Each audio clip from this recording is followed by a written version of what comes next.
to understand the deepest metaphysical secrets is this: that for every outside there is an inside,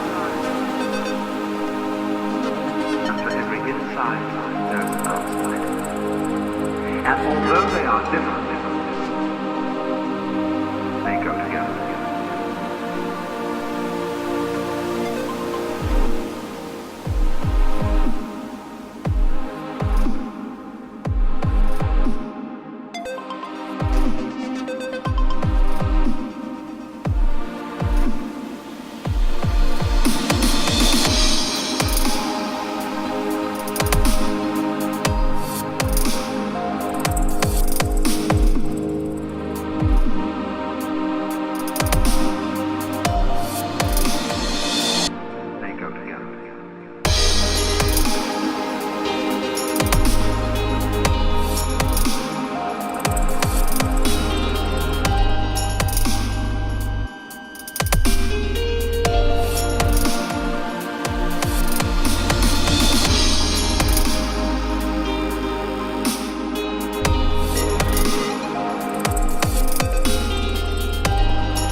What you are in your inmost being escapes your examination in rather the same way that you can't look directly into your own eyes without using a mirror. You can't bite your own teeth, you can't taste your own tongue, and you can't touch the tip of this finger with the tip of this finger.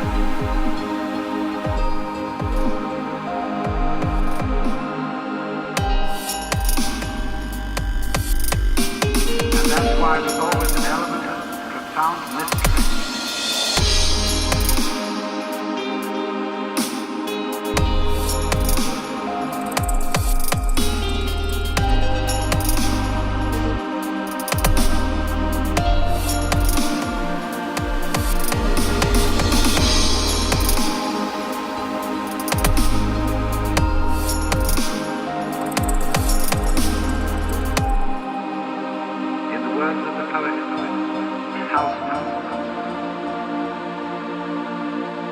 I, a stranger and afraid,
never know how circumstances are going to change, and how our need for different kinds of people changes. At one time we may need very individualistic and aggressive people. At another time we may need very cooperative, team-working people. At another time we may need people who are full of interest in dexterous manipulation of the external world. At another time we may need people who explore into their own psychology and are introspective. There is no knowing, but the more varieties and the more skills we have, obviously, the better. So you see, here again, the problem comes out in genetics. We do not really know how to interfere with the way the world is. The way the world actually is an enormously complex, interrelated organism. The same problem arises in medicine because the body is a very complexly interrelated organism. And if you look at the body in a superficial way, you may see there's something wrong with it. It's chickenpox. And there's spots that itch that come out all over the place. Well, you might say, well, spots are there, cut them off. So you kill the bug. Well, then you find you've got real problems. Because you have to introduce some bugs to kill the bug. It's like bringing rabbits into Australia. And that starts going all over the place and getting out of hand. But then you think, well, now wait a minute. It wasn't the bugs in the blood. There are bugs all over the place. What was wrong with this person that his blood system suddenly became vulnerable to those particular bugs? His resistance wasn't up. Therefore, what you should have given him was not an antibiotic, but vitamins. Okay, so we're going to build up his resistance. But resistance to what? You may build up resistance to this and this and this class of bugs, but then there's another one that loves that situation and comes right in. See, we always look at the human being medically in bits and pieces because we have heart specialists, lung specialists, bone specialists, nerve specialists, and so on. And they each see the human being from their point of view. There are a few generalists, but they realize the human body is so complicated that no one mind can understand it. And furthermore, supposing we do succeed in healing all these people of their diseases, what do we then do about the population problem? I mean, we've stopped cholera, the black bubonic plague, we're getting the better of tuberculosis, we may fix cancer and heart disease. Then what will people die of? Well, then let's go on living. There'll be enormous quantities of us. Then we have to fix this birth thing. Pills for everybody. Then we find, what are the effects, the side effects of those pills? What are the psychological effects upon men and women of not breeding children in the usual way? We don't know.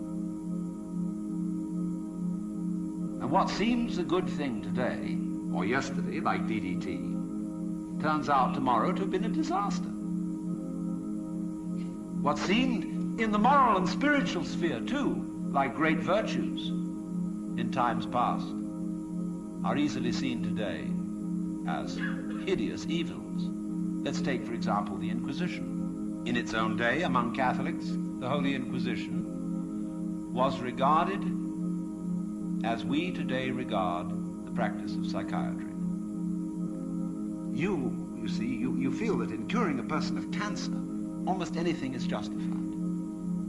The most complex operations, the most weird surgery, people suspended for days and days on end the end of tubes with X-ray penetration, burning, or people undergoing shock treatment, people locked in the colorless, monotonous corridors of mental institutions. In all good faith, they knew that witchcraft and heresy were terrible things, awful plagues, imperiling people's souls forever and ever. So any means were justified to cure people of heresy. We don't change. We're doing the same thing today, but under different names.